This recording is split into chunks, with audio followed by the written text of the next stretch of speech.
sure I gave you. I'm not sure that for those of you who have taken that course and who have taught the course, many of you I see here who have been with me for a long time have actually taught my course to groups of students online and in person. Tell me if I've talked about this medicine.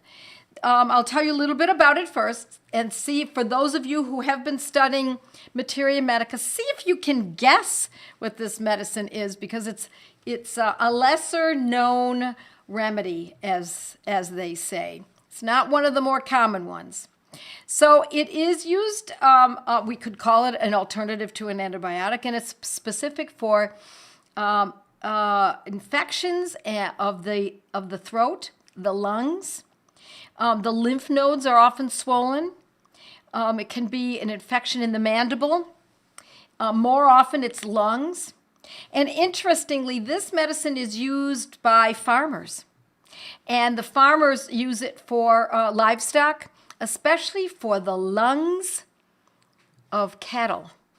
It's so fascinating because, of course, homeopathy has every ability to treat animals as well as humans, as well as plants. Yes, indeedy. Yes, that's really so. So Pat from Kansas says Hippozanium. Well, you're absolutely right. Hippozanium is a great remedy for the areas that I'm talking about, right? But this one's a lesser known medicine. This is, it begins with the same letter, begins with an H. It does not repertorize out very well. If you look up certain infections in the repertory, it shows up, but not as often as you might think. And it's a medicine that I learned about many years ago from one of my teachers from India. It was Dr. Ramakrishnan. And yeah, Pat says, I'm also taking antibiotic alternatives right now. Well, it'd be interesting to know if you happen to come across it. So I'm still not going to tell you what it is yet. I'm going to tell you a little bit more. I want you to learn about it first. Infections of the bloodstream, septicemia. Indeed. Chronic infections, pulmonary infections, of the lungs. Often they're localized infections. Of course, bloodstream infections are not really what I'd call localized. But it also has to do with the sinuses, sinus infections. Hyper R, says Marlo, good choice, but that's not it. You're right, it does begin with an H.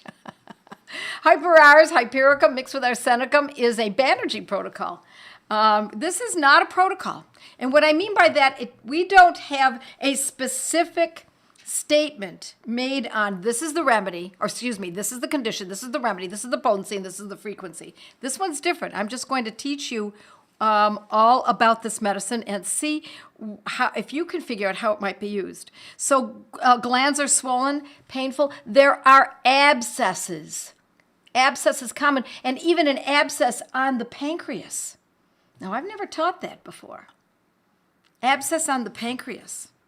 So it can be for acute and chronic conditions, but it can be a long-standing infection, an infection of, say, an abscess on the pancreas.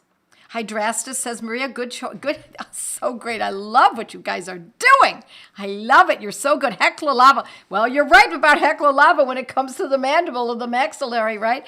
That's what you call all the H's. You're so good. Pat from Grand Rapids says Hecla lava too. I think it's going to really stump you unless you've really gone deeply into this. So abscesses in the spleen, swollen inguinal glands, submaxillary glands can be swollen. Tonsils can be abscessed. I know this is an interesting. There's great fatigue, prostration. Chronic rhinitis. It can also be for rhinitis. It doesn't have to be an infection in the sinuses or the nose in that area, but it can have chronic rhinitis. We use it. I like to use it in the 30. I used it years ago, and then I kind of got away from it. You got it, Beth. You got it. Hippozanium or Hippozanium. I'll spell it. You got it, Beth. Beth who? Who is this Beth? You got it, Beth. I think I know which Beth this is, but let's see. So Hippozanium is spelled H-I-P-P, like hippopotamus. Hippozaae. Aeninum. Hippozanium or Hippozanium. Yes, just wrote that down today. Go, says Pat. Beth, yeah. Beth in what? Massachusetts? MA, Massachusetts. Good job, Beth. Good job, Pat. You just wrote it down today. I know. Isn't it fun to learn this stuff? I learned this from Dr. Ramakrishnan, and he felt that it was one. He gave us two medicines that he thought were the antibiotics used in homeopathy. And this was one of them. And I'll tell you what the second one is as well. Actually, he gave us three. But I want a hippopotamus for Christmas. Infections of soft tissue. That's right. So that's why the glands, right? Could also be, though, could be in the mandible, could be in the maxillary, could be in a bone. Yes, indeed, it could be. It's such a great remedy because it's such a fun remedy to say. Hippozanium is the full name in Latin, or it could be called Hippozanium. That's how it is in homeopathy. We often use names of medicines with an elongated term, which is Latin, and then the not so long. Where in Mass, Beth? I'm near Springfield, says Catherine. I like when you folks do that. I want you to know each other. I want you to help each other. Christy got it. Hippozanium, yes. Pyrogenium, says Alice. You know what? Pyrogenium is so close to this, Alice. You are so right. Pyrogenium is also a very close remedy to Hippozanium. Let's see if anyone else got it. Bubonic plague. Oh gosh, bubonic plague. Yeah, for pyrogenium, says Tammy. Oh, wait a minute. Vidya. Hippozanium. You got it. Vidya got it. Bhattacharya. Yes, you got it. See, some of you. Hypersulf, says Tammy. These are all good choices. Hypersulf. Hydrastis. Yep. Here we go. Hypericum. Isn't this fun? I just love this. Marastica, Echinacea, Mullen. Okay. Okay, now we're going way, way back. Christy got it. Yeah, a couple of you. My daughter has a collapsed lung lobe autoimmune disorder from years of whatever drugs. Well, it's not just, it is for an infection generally. This is a remedy that has the relationship with an infected aspect. So the lungs are infected. It could be bronchitis. It could be pneumonia. It could be pleurisy that's related to an infection. Abscesses, a lung abscess, bronchitis in the aged.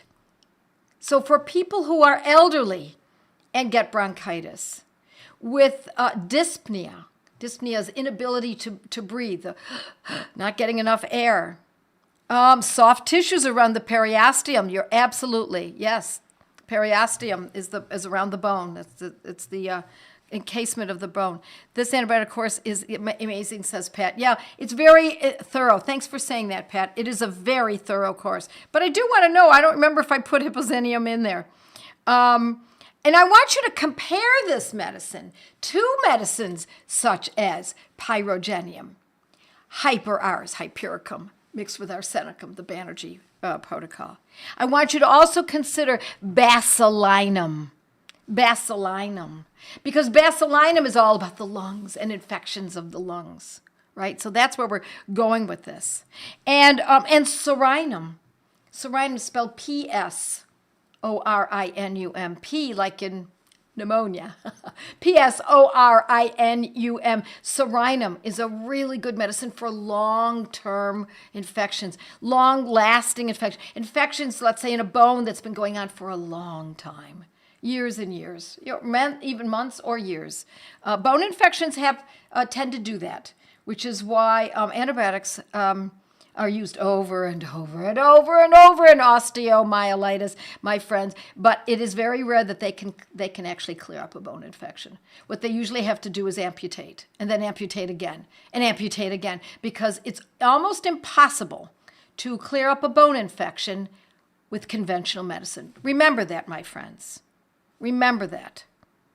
Hippozanium, sorinum, and basilinum are all nosodes, so 200C, a nosode, so 200C. Actually, I use it in a 30. Doesn't mean you shouldn't use it in a 200. I use it in a 30. I'm not using it as an auxiliary, as sometimes we use it in nosodes. I'm using it as the medicine specific to the condition. pneumonia, or bronchitis in an elderly person. Specific to the person, osteomyelitis that's ongoing. See where I'm going? Bacillinum is spelled B-A-C. It's B-A-C, not B-A-S. But you can look it up. You'll find it. I also want you to think of Kelley-bicromium, because and why Kelley-bicromium? I want you to compare it to that, because this Hippozanium or Hippozanium is often in the sinus cavities, and so is Kelley-bicromium. So we're going to compare those. They did that, my dad, antibiotic, and they killed him in the end after being on it for 2 years. Oh my gosh. I know what you're talking about. That's with the bone infections. They just keep going and going, and they do not tell you up front, it's not likely we're going to get to this. Why is that? Why can't we get to a bone infection using antibiotics? Or why is it so difficult to get to a bone infection with antibiotics? Because there's no vascular system, or very mild or very minimal vascular system. There's no blood that goes to the bone. So the blood has to carry the antibiotic into the bone.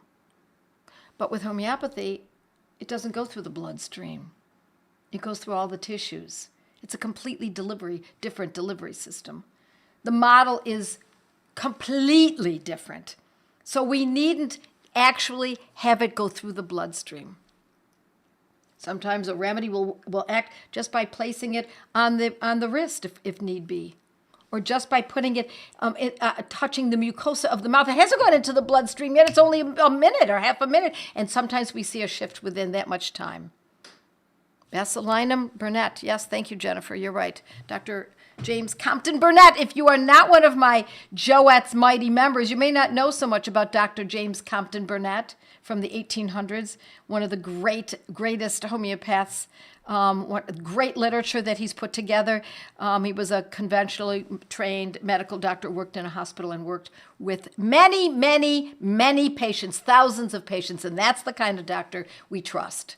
That's the kind of homeopath we trust, because we don't want someone who has kind of a theory that's kind of interesting and fascinating. No, we want someone who has seen thousands, who has clinical experience that is so big that it's almost incomprehensible. Usually only one dose, only a week of these nosodes. Well, I don't know. When it comes to this, if there were someone who had what did we just say? Bronchitis in the elderly, I would not give it once a week. Bronchitis is serious. We need to move faster. I would not wait. If somebody has a lymph node that's swollen, I would go a little faster. Generally speaking, you're right, Jennifer. We often use nosodes once a week or once every 2 weeks, but sometimes we don't. Sometimes we don't. Tuberculinum is used daily in certain gut conditions. So that is a general rule of thumb, and I'm glad you know that. But also know that sometimes we step outside of those patterns from time to time. But you're right, Jennifer, and that's why you said usually. So you hit it on the mark. Okay, so that is one of our great medicines for sinus, bones, lymph nodes, abscesses, lungs. Lymph nodes, that is chronic tonsillitis, abscess tonsils. And so would you use it? How often would you use Hippozanium? Well, it would depend on how serious the condition is. If somebody it's an elderly person with bronchitis, I'm going to use it twice a day at least, maybe even 3 times a day for the first few days. And then we taper off, as we always do in homeopathy. For those of you who are new, I want you to know that I'm going to remind you, these are not supplements. They're not vitamins. They're not herbs. These are medicines, regulated by the FDA as drugs, as medicines, even though they're not synthetic and they're not patented. They are medicines. So we use the medicines until we see that it has done what it's supposed to do. Now, sometimes it's more complicated, and you really need to study some. But sometimes we can really get to the bottom of this in very short order.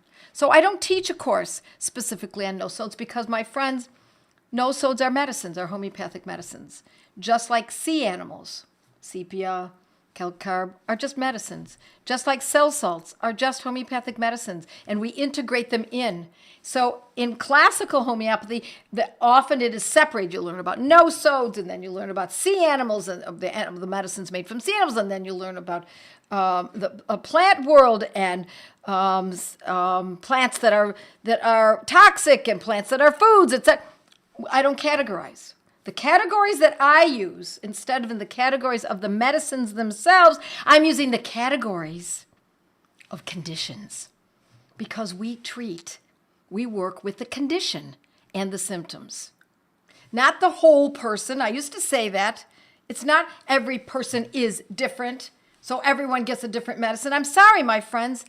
Out with the old and in with the homeopathic medicine that actually Hahnemann was using in Paris, which is why he wears a beret.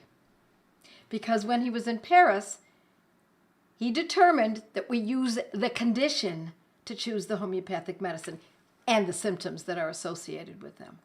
He did not consider the whole person, or he may consider it, but he did not count on the entire person.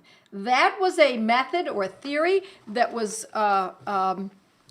built around generally Dr. James Tyler Kent in the last century in the U.S. Okay, where do you buy it? Boron does not have it. No, they don't have it, but you can buy it on Amazon and there are certain companies that I trust on Amazon. Boron is one. Who's another one? Radawek is another. Schwab is another. Helios in England, you wouldn't buy them on Amazon. You buy them directly from Helios in England. And believe it or not, from England, it comes pretty darn quickly. If you happen to be a student of mine or a client of mine, then you can purchase from OHM in Texas. So you can do that as well. Okay, let's see. Excuse me, let me take a sip of water and I'll read some more of your questions and comments. Thompson's in Toronto. I didn't know that Thompson has it. I was just up there. In fact, I'm going back again. I'm going to go visit them again in Thompson's. I like to go to the pharmacies. I've made a point of it. I meet the pharmacists. I look at their facility. I like to watch how they're making the medicines. It's I think a very important aspect of understanding who we're dealing with. And I support our pharmacies, our homeopathic pharmacies. All right, let's see if we have any other questions. Yes, please, everyone. Like, comment, share, and plan to teach your children this. Joette, you have helped our family so much. Yes, thank you, Amy. I know it's helped my family too, but blood pressure went high. Weird, age 60. Okay, I think there's a discussion going on. Merry Christmas, Joette, and everyone says Dee Dee. Yes, Happy Advent and Merry Christmas. Bronchitis not sick other than shortness of breath. Well, so then we use a medicine that's specific for shortness of breath. And so you can easily look that up with breathlessness in if you look that up in my blog, you might find it, but there are going to be people who are going to help you. E. coli infections are often very stubborn too, says Alice. Reduce blood flow. Oh yeah, we're talking now, Cassandra's bringing up reduced blood flow in the bone, which is why it's so difficult to treat bone infections, osteomyelitis with antibiotics. Oh my goodness. Goddess Val, I do wish I knew about homeopathy before part of my 5th metatarsal bone was surgically removed last year. Well, let me just tell you, anytime that we see a bone that has gotten infected, even with surgery, I would watch very closely because a tooth is extracted and we assume everything is just fine because we don't feel anything, we don't see anything. It doesn't show up so well on an x-ray unless you're highly trained. And then you find out years later that the bone has been infected all that time. So we automatically, in that antibiotic course we were talking about earlier, I discussed that pretty thoroughly. And we use these homeopathic medicines specific to an infection in a bone to prevent the possibility after surgery. So after a wisdom tooth extraction, we automatically use the homeopathic medicines specific for infections there. What are those antibiotics and homeopathy 3 medicines from Dr. Ramakrishna? Okay, so let's go back. Thank you. She's not, so refresh if you need to. Okay, the next one that he talked about was a gunpowder. Gunpowder. Now, doesn't that sound strange? Really? Gunpowder? Well, yes, my friends. Gunpowder is made of 3 separate compounds, or it's a compound of 3 compounds. Let's see if I can remember what they are. Saltpeter, sulfur, and I forgot the third one. And it was found during the Civil War that homeopathically gunpowder was a great medicine for infections similar to the infections in which Hippozanium or Hippozanium can be used for. So gunpowder is also a great one. So I urge you to read up on that. So garden variety gunpowder, and I would purchase it in a 30. That's how I would use that. And that's also for soft tissue infections. It was used for bullet wounds after the bullet was extracted. Let's see. And okay, so they're still asking. Used in World War I and II. Yes, that's absolutely so. It was used in the wars because there were homeopathic medical doctors in the fields. So you prefer Hippozanium for bronchitis when there is an air hunger and elderly, correct? Gunpowder works great for jaw infections for me, says Tina. Yeah, that's a good point. So I don't know that I would prefer it. I'd want to make sure that it was indeed correct. But if it's an elderly person and they have bronchitis, I would very strongly consider it. Read up on it. Read as much as you can get on this medicine and see if it fits in any other ways, particularly if there are lymph nodes that are swollen. But it doesn't have to be that. You don't have to see that occurring. Okay, the third one is pyrogenium. And pyrogenium we've talked about before. It's a beautiful medicine made from beef that has been spoiled. And I know this also, for those of you who are new, it sounds disgusting, but that's the beauty of homeopathy. They get something that is very toxic and dilute it. They, meaning the homeopathic pharmacy, regulated by the FDA, by the way, if they are homeopathic pharmacies regulated. If they are indeed a true pharmacy, they dilute it and succuss it, and dilute it and succuss it 200 times to the 100th power, or 30 times to the 10th power, etc. And that's what makes for a very valuable antibiotic. These are, and that pyrogenium is a great medicine for when there is a fever from an infection. Now, it doesn't have to have a fever, but it's great for sepsis, septicemia, blood poisoning, etc. Gunpowder is great as an oral wash and knee replacement. Yeah, knee replacement. Yeah, those surgical procedures, hip replacement, my friends, I would definitely use these medicines, not just this, but those that I teach in the antibiotic course as a preventative. Because again, what's the likelihood that there would be an infection? It's a high likelihood.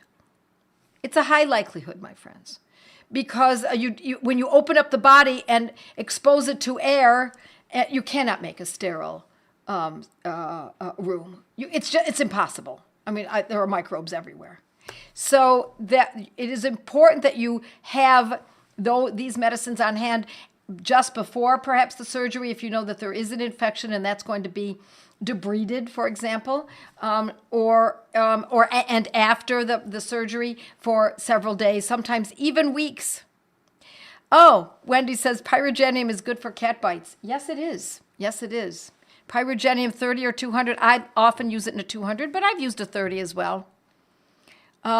Which remedy for knee replacement? Well, if there's an infection, then you're going to use according to how it's presenting. So that's why when I say it's not person-specific, it's condition-specific. So if it is indeed an infection from surgery, then we're going to use how it's presenting. If the lymph nodes are affected, of course, we're going to work closer to Hippozanium. Hippozanium, both pronunciations.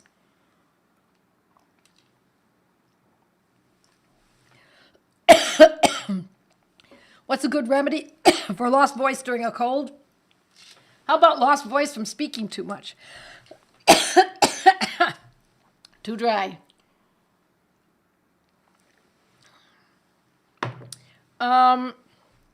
Alrighty.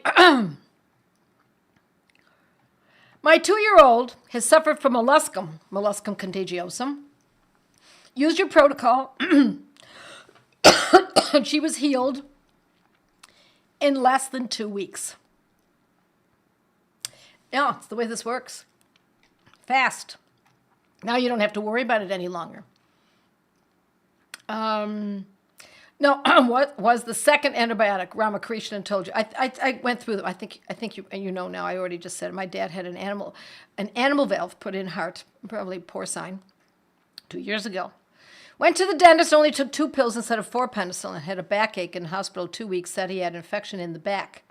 Had antibiotics by port for 30 days straight. Now he has to have a pill daily because his back kills him. He's 89, no cure. Well, that's what they say, there's no cure. My friends, that's the beauty of homeopathy. When they give up, that's when we start. Do you understand that that's how this works? Because he didn't start with the homeopath, he started with a surgeon. And I'm not saying that I believe in surgery in many situations. I really do believe it can have great value. But when they give up, enter homeopathy, my friends. We can't cure chronic ear infections. What do? We don't know what to do. We just give the antibiotics. It keeps coming back. Enter homeopathy. We can't cure depression. Well, yeah, we'll make you stop being depressed, but now you feel flat and you can't enjoy life at all. You have no highs and you have no lows. Enter homeopathy. That's where this comes from. So all of these people here tonight are of that ilk. We've had it with the drugs that don't act and being told there's no cure. That's ridiculous. Of course yes. Now, I'm not going to tell you that we can cure every case. Please don't get me wrong. I don't have a Pollyanna point of view. We can do a lot of good. And it often stuns me how much good we can do. But it's not 100%. We, in certain conditions, like Parkinson's, we can perhaps halt the progression if it started out pretty extreme, I should say. We can perhaps halt the progression with the use of homeopathy. Sometimes we can halt the progression and then return it back a little bit. So the person still has Parkinson's perhaps, but now it's not progressing. It's not marching along. We're moving it slower, calming it down. Now, when it comes to infections, we often see complete resolution. Ear infections, lymph nodes, sepsis, conjunctivitis, strep throat, otitis media, etc. Okay. Yeah, I'm so glad. See, this is what's so good. Perfect. I've been taking Heclolava and it hasn't helped the infection. And do remember, my friends, some of these infections, especially if they're bone infections, can take some time. But what you're doing is watching for a shift. What kind of shift? The person has a little more energy. They don't have the sensations they used to have. They're sleeping a little better. We're looking for peripheral or satellite sensations and conditions to start softening, and then we know that the medicine is acting. We keep carrying on and carrying on and carrying on. I was giving my hubby Hypericum and Heclolala after a second stage of the tooth implant process, and it has helped. So what I always say is, don't assume that we're done. Watch carefully. If you can go to a dentist that has a sonogram, called a cavitat, where they actually view the jaw, the mandible, maxillary with with a sonogram, then they can really see what's going on. It's very hard to see with a good, even with a good X-ray. All right, we're helping each other. I love it. I love it. It makes me very happy to see this. That's what this is about. Not only Monday Night Live that I do every Monday night, I've been doing for, I think, 14 years now, but also in my gateway to homeopathy classes, study groups, I should say. Those study groups, and many of the people here run these study groups. If you ask, well, I'm going to leave in a little while, if you ask who's running a study group, please put your name in there and tell them that you've got a study group coming up. for Gateway. And those people who are new can join in. Mindy says, Dr. Dorothy Shepard, one of my favorites, use calendula tincture mixed with water for rinsing things to keep infection away. I started rinsing my mouth with it, and it has helped a lot. Yes, mouth infections. That's for after dental work.